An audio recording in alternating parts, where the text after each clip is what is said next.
everyone. Welcome to another edition of the Gringo Show. Glad to have you with us. I know it's been a strange week thanks to the NFL. Sunday, you're eating ribs, wings, and guacamole for now. More on that later. And then on Monday, a romantic dinner with chocolates and Instagram posts I don't need to see.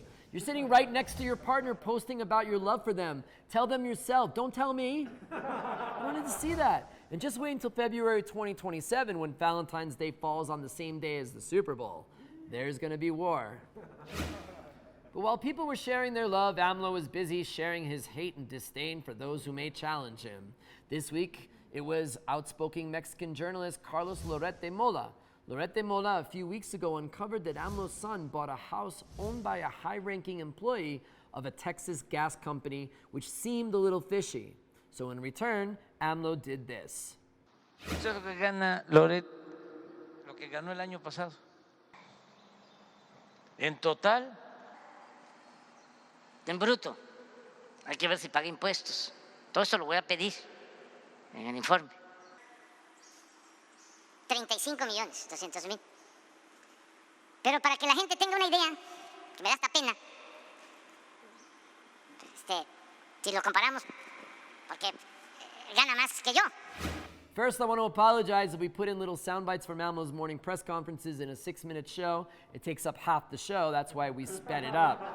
But how long is sharing the dude's salary to a national audience? We have Spider-Man, but this guy is Spite-Man. Spite-Man, da-da-da-da-da-da-da, Spite-Man. Amlo probably receives Christmas presents from his enemies, holds them for 30 days past the return policy, and then sends it back so they can't return it. And you know what? Amlo, I'm saying shit about you, so announce my salary tomorrow in your press conference. Oh yeah, I don't get paid to do this. I mean, I'm hoping to. Loretta makes $143,793.47 a month. It just puts into question so many things. How did he get that information that clearly is private?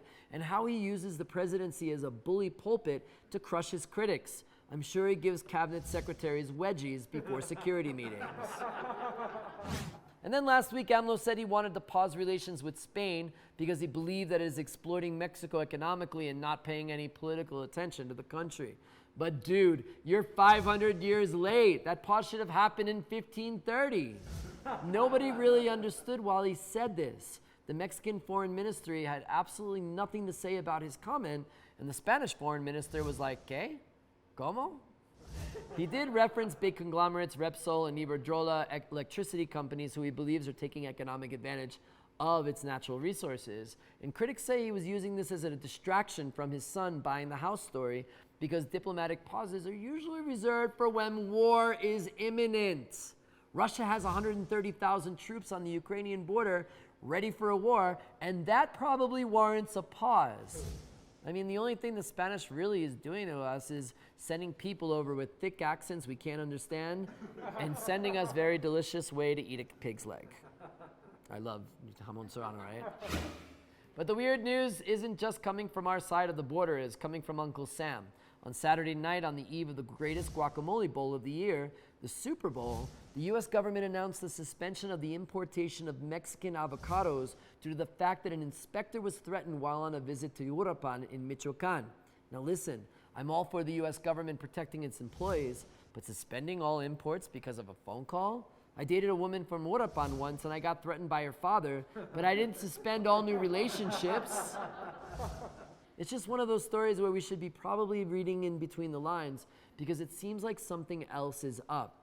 Ironically, Avocados from Mexico continued their tradition and aired a 1-minute ad during this year's Super Bowl, costing an estimated $13 million. We're gonna kick your... I'm sorry. What are you doing? Adding avocados from Mexico. They're always good. Want some? Let's kick this party up a notch. Here we go.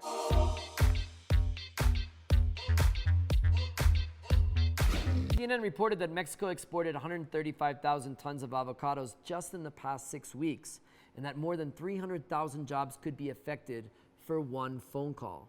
Prices are expected to rise in the U.S. as well, and that avocado toast that normally cost you $15 will now cost you $30. Something's up, and you know it. In Valentine's Day week news that I hope no one watching this show cares about, Belinda ended her engagement with 23-year-old Mexican singer Christian Nodal.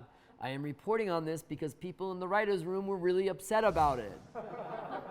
Ironically, Nodal's most famous song is called Adios Amor, and Hopi's working on a new song called Devolverás este anillo caro que tú compres. And finally, the Super Bowl was held last week with the Carneros beating the Bengalíes 23-20. The halftime show was a conglomeration of work from artists such as Mary J. Blige, Dr. Dre, Snoop Doggy Dogg, and Eminem, and deemed one of the best in Super Bowl history.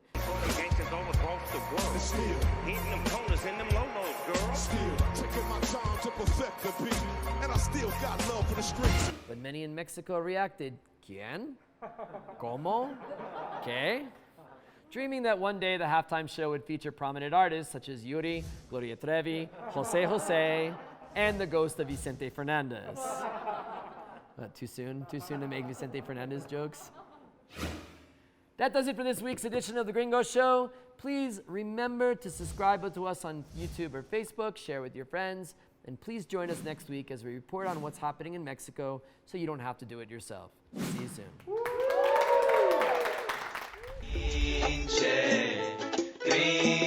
Gringo, Mexico is laughing thanks to you.